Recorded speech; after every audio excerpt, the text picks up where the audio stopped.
بسم الله الرحمن الرحيم.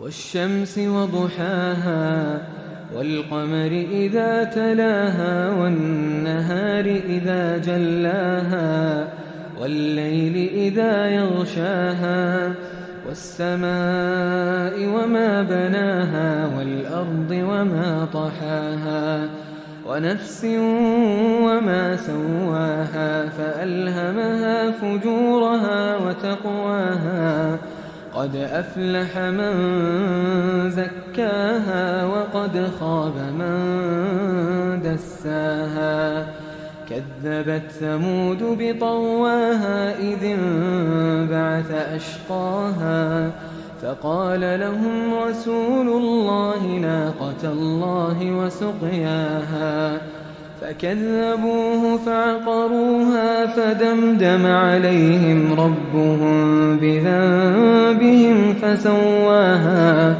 ولا يخاف عقباها.